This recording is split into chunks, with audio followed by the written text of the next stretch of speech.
All right, welcome to The Deep Dive, where we get into the nitty-gritty of, well, all things business. Mm. And today, we're tackling something that honestly can feel kind of daunting at first, hmm business research. But you've provided some seriously in-depth material chapters on the core principles and even a whole guide on presenting your findings in a way that's, well, clear, professional, all that good stuff. Yeah, spot on. Think of it like this deep dive as your crash course, right? Cutting through the noise to really understand what makes business research tick. We want to make sure you walk away feeling confident enough to not just like read research, but actually use it in your day-to-day, even design and conduct your own studies if you need to. And then, of course, present those findings like a pro. No more feeling lost or overwhelmed. I love it. So let's break it down, starting with the basics. What exactly is business research? Our sources define it as this, like really systematic and objective process, right? It's about gathering information, analyzing it, and then figuring out what it all means. It is, and it's interesting because so often we rely on like gut feelings or intuition in business, which, hey, sometimes works, but research, it brings that much needed objectivity to the table. Think about it. Like if a company's deciding on a new product launch, doing solid research can tell them if there's even a market for it. It takes out so much of the guesswork. Absolutely. And the sources even point out how it's not just for those huge, like, make or break decisions. Yeah. It can help solve everyday problems, too. Like, imagine your sales take a sudden dip. Research can help you figure out what's going on, find the root cause, and then, actually address it. Exactly. It's about constant improvement too, streamlining how things operate, making everything smoother and more efficient. So we're talking about applied research here, right? Not just like theoretical stuff. Mm. And the sources actually lay out the entire research process step by step. It's not just random, is it? Not at all. It's a clear path, and it all starts with, like you said, problem identification. What's the core need? What are you trying to solve? Then it moves into the literature review, checking out what's already been done on similar topics. Think of it like, a chef looking at existing recipes before creating a new dish. Makes sense. See what others have cooked up first. Exactly. Then comes the research design phase. This is where you decide on your approach. Are you exploring people's opinions and experiences, which is qualitative research? Think interviews, focus groups. Or are we crunching numbers, looking for patterns, which is quantitative? Or maybe, a mix of both. And then you need to figure out who or what you're actually studying. Right. That's the sampling design. Right. You need a plan for picking your participants or the data you analyze. After that comes data collection, actually gathering the information through your chosen methods, like surveys or interviews. Then, data analysis, making sense of all that data you've collected, finding those insights. And lastly, reporting, summarizing everything, and making recommendations. It's a whole journey from question to answer. Now, something else the sources bring up is the research proposal. What's the deal with that? A research proposal is like your blueprint, your roadmap. You create it before you dive into the actual research, outlining everything you plan to do. It's vital for getting approval, aligning everyone on the goals, and spotting any potential roadblocks early on. So what needs to be in this proposal? Well, first, you need a really clear and concise title. It should instantly tell people what your research is about. Then the background section. Here, you explain why this research is important, what's the context, what are you trying to solve or understand better. Setting the stage. What comes next? Your objectives or research questions. What specific things are you hoping to achieve or answer with your research? After that, you've got the methodology section. This is where you explain how you'll conduct the research, the tool and techniques you'll use to collect and analyze your data. Show you've got a solid plan. And lastly, the timeline and budget. Lay out your schedule and estimated costs. It shows you're being realistic and organized. Okay, so that's like prepping the ground for a smooth research project. Now let's get into the different types of research designs. We touched on them briefly, but let's dive deeper. Sure. The sources go into more detail on exploratory research, which is used when you're like just starting to grasp a problem. You don't know much yet. Think of it as the initial exploration. It often uses qualitative methods like those interviews and focus groups to get those really in-depth insights. Then you have descriptive research, which is all about like painting a picture of a situation. Who, what, when, where. It uses surveys and observations to quantify and categorize the data. And finally, causal research, which tries to figure out those cause and effect relationships. It often uses experiments to see how changing one thing impacts another. Makes sense. And we can choose between quantitative or qualitative methodologies, right? Exactly. Quantitative is all about the numbers, crunching data, finding statistical relationships. Qualitative is about words, stories, observations, understanding meaning and perspectives. It's like one gives you the big picture, the other helps you zoom in on those fine details. Now, this idea of variables comes up in the sources. How do we, make sense of that in a business context? Think of variables as the core elements you're studying.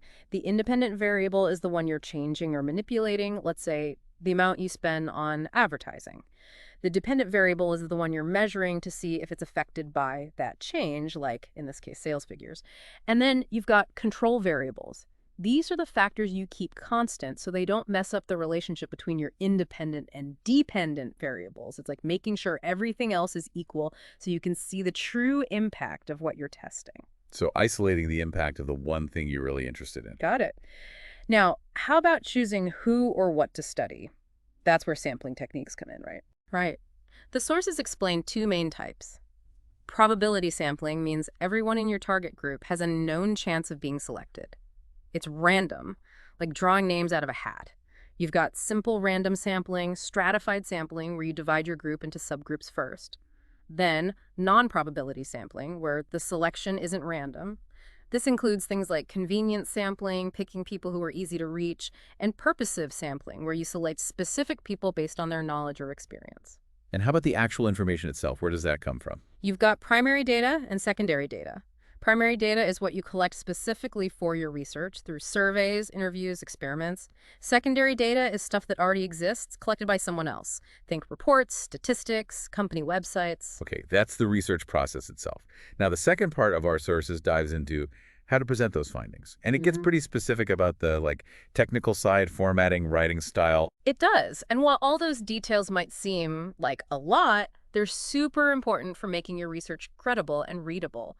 Starting with the basic layout, we're talking Arial 12-point font, 1.5 line spacing, standard A4 paper, specific margins too, depending on the type of document. And full justification for the main text, nice and neat, but not for the table of contents or cover page. Right. And a key thing, no bolding or underlining for emphasis. Consistency is key. The wording in your table of contents needs to match the headings in your text exactly. Gotta make it look professional. How about the flow of the different sections? Each section should flow right into the next, using up the whole page.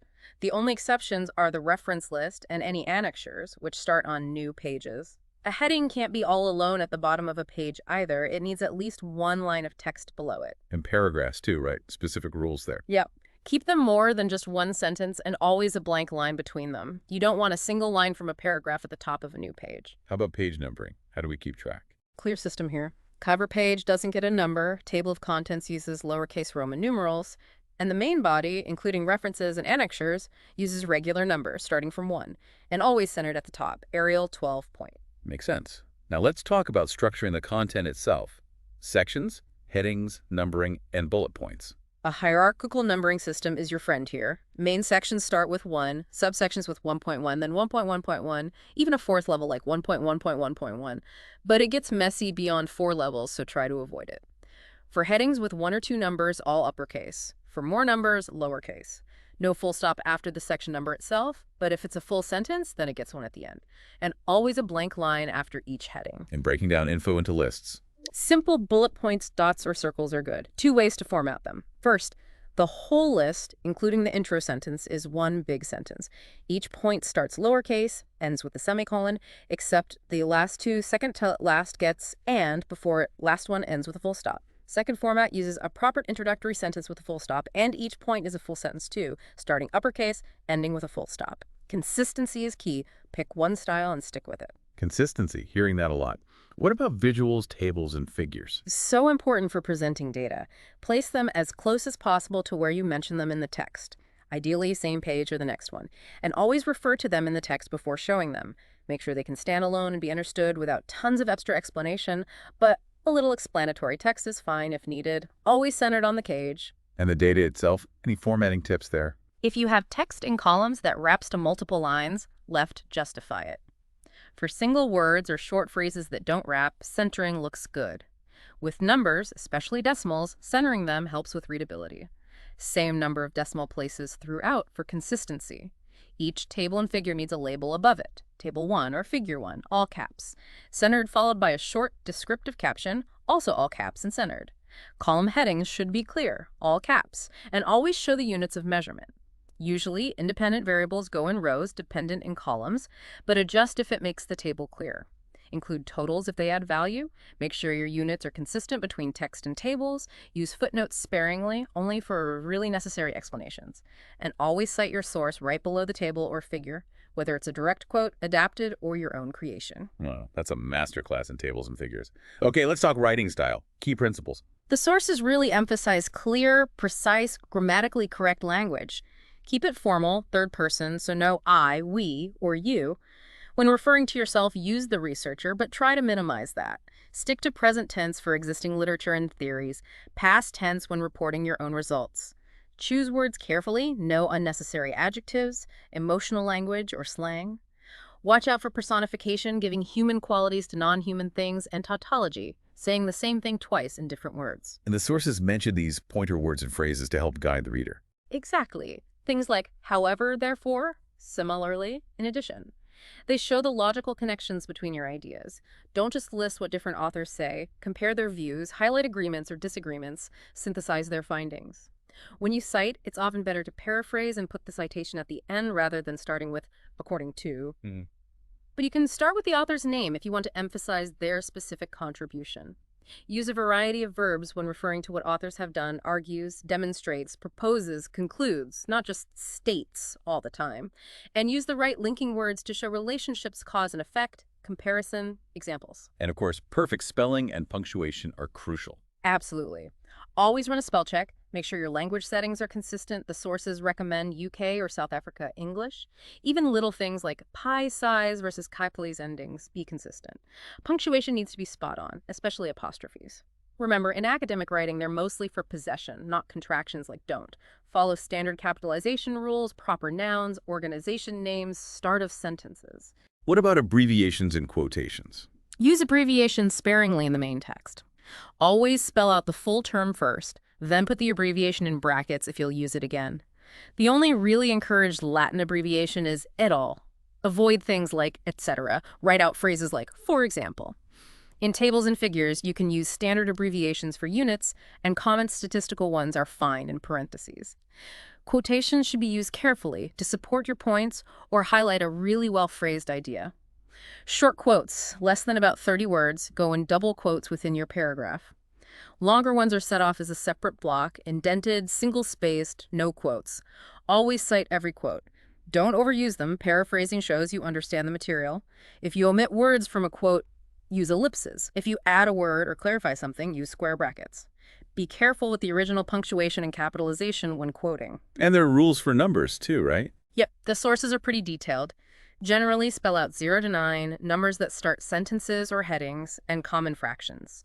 Use numerals for 10 and above, numbers with units, dates, times, ages, percentages, ratios, page numbers, chapters, tables, figures. For large, round numbers, you can combine numerals and words like nearly 5 million. When discussing statistical concepts in text, use the full term, like standard deviation, not the symbol. For numbers with lots of digits, use spaces to separate groups of 3, not commas. Footnotes, keep them minimal, right? Yeah, in academic writing, footnotes aren't really used for citations anymore. Use them sparingly for extra info that clarifies a point or acknowledges funding, but don't put essential information there. Any final tips on general writing style? Plan your work before you start writing to keep it logical. Assume your reader might not be an expert, so explain things clearly. One consistent line of thought throughout. Only include what's directly relevant. Be careful with articles a, an, the, consistent verb tenses. Avoid vague pronouns. Make it clear what it or they refer to. Keep sentences relatively short, one main idea per paragraph. Objective, impersonal style, no first or second person. Use to instead of in order to. Don't start sentences or headings with numbers. Don't overuse the word it. No contractions in formal writing. Be careful with adverbs and adjectives. Only use them if they add real meaning. No emotional or overly strong statements. All right, so now for one of the most important parts, citing your sources properly. The sources focus on the Harvard method for in-text citations. Can you break that down? The main thing is you have to acknowledge where any information that's not your own comes from. This applies to both direct quotes and paraphrasing. The Harvard system, as explained here, is an author, date, and page number method. You include the author's last name, the year of publication, and the specific page number, all in parentheses, like this. Smith, 2023, 45. And where exactly does the citation go in the sentence? Beginning, middle, or end, it depends. If you mention the author's name in the sentence, just put the year and page number in parentheses right after, separated by a colon, no space in between. If the citation's at the end, the whole author, year, page number, goes in parentheses before the full stop. Make sure you capitalize surnames correctly, including any prefixes like day or van. How about citing works of multiple authors? One author, pretty straightforward. Two authors, you always include both last names, using and if it's part of your sentence, an ampersand, and if it's in the parentheses. So, Jones and Williams, 2020, 102, or Jones and Williams, 2020, 102. 3 to 6 authors, list all of them the first time you cite it. After that, use the first author's last name followed by et al. For example, the first time, Brown, Garcia, Lee and Patel, 2019, 78, later on. Brown et al., 2019, 92 enter. But remember, in your reference list at the end, you'll always list all the authors, more than 6 authors. Use the first author's name and et al. Right from the start. If you're citing different works by the same first author published in the same year, cite each one fully to avoid confusion. And always use the same author order as in the original publication. What about less common scenarios, like citing a chapter in an edited book or something online? When you cite a chapter, you cite the chapter author, not the book editor. So like, Clark, 2021. 155. For a secondhand source, meaning you're referencing something you found in one source that was originally from another, ideally, you should try to find and cite the original source. If you can't, make it clear it's secondhand, for example, Smith, as cited in Johnson 2022, 32. For online sources, you cite the author's last name or the organization name if there's no individual author, and the year. No website address in the text. If there's no date, use no date in lowercase. If it's a PDF with page numbers, use those. Ebooks, cite them like print books, using chapter numbers if there are no page numbers. Any special rules for, like, no author, same last names, or no publication date? Yeah, if a work truly has no author, you can use anonymous. But try to avoid that if possible. More often, you'll use the name of the corporate author or the title of the work, shortened if it's really long. Multiple authors with the same last name in the same year use their initials to tell them apart. No publication date. Use author, no date, page number. Personal communications, like emails or conversations, are usually only mentioned in the text itself and not in the reference list because they're not publicly available. Okay, last thing. What if you have multiple sources to cite at the same point? Several works by the same author, list them chronologically by publication year, separated by commas, don't repeat the author's name. Multiple works by the same author in the same year, add lowercase letters A, B, C after the year to distinguish them. Different authors for the same point list their last names alphabetically, separated by semicolons, and you don't need the publication years in this case. That's incredibly thorough. Thank you. Now, the final piece is the reference list. What's its purpose, and what are the guidelines for creating it? The reference list is where you list every single source you cited in your text. It lets readers easily find and check your sources. Every source you mention must be in the reference list, and every entry in the list must have been cited in your text. It's a reference list, not a bibliography, because it only includes sources you actually use, not just everything you read on the topic. It starts on a new page at the end with the heading Reference List, centered, no section number. And how should each entry be formatted, and in what order? Accuracy is crucial, so double-check everything against the original source. Author names should be in the exact order as they appear in the publication. Don't rearrange them. The entire list is then alphabetized by the first author's last name or by the title if there's no author. There are specific rules for prefixes like Maplany or Van. Multiple works by the same first author. Single author entries come first, then those with multiple authors. Multiple references by the same author are listed chronologically by year. If you have multiple works by the same author in the same year, alphabetize them by title, ignoring articles like A and the, and add A, B, C after the year. Each reference gets a blank line after it and use a hanging indent. The whole list is fully justified. Online sources need the full web address in plain black text, no underlining, no hyperlinks. Always list all authors in the reference list. Never use at all.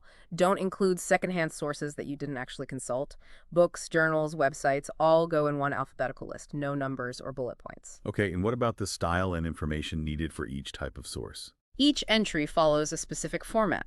Author, last name, and initials. Then ed. or eds if it's edited, then the year, or no date if there isn't one. Then the full italicized title with only the first word and proper nouns capitalized. If it's a book and not the first edition, add the edition number. For books, you list the city of publication, a colon, then the abbreviated publisher name. For journals, after the year and title, you add the full journal name in italics, the volume number, issue number in parentheses if there is one, a colon, then the page range. Always use Arabic numerals for all numbers, even if the original source used Roman numerals. There are accepted abbreviations for certain parts of book references, like chap for chapter, ed for edition. The sources give a ton of examples for different types of sources, which is really helpful. Yeah, there are examples for all sorts of books: journal articles, magazines, newspapers, brochures, reports, theses, dissertations, conference papers, non-point media, and a whole range of online stuff. Each example shows the right order, formatting, and what to include based on the source type. So, to wrap up for our listeners, we've covered a lot today. What business research is, why it's crucial for making smart decisions, the step-by-step process involved, what goes into a research proposal, the different types of research designs and methodologies out there, and finally, those very specific guidelines for formatting, citing your sources the Harvard way, and creating that all-important reference list. Honestly, mastering these skills gives you a huge advantage in the business world. What's really cool is how all these structured approaches, from designing the research to formatting the report, all build credibility. It ensures your findings are communicated clearly and have real impact. And this goes beyond academia. These are fundamental skills that can make you a much more effective contributor in any business setting. So what's the one thing you can take away from all this? Think about how applying even one of these research principles could improve your work. Could you make a better decision with a more focused approach to gathering information? Could you make your findings more impactful by presenting them more professionally? Look at your own work with this new understanding. What questions could you answer through a focused research lens? That's what we want you to think about. Thanks for listening, everybody. We'll see you next time on The Deep Dive.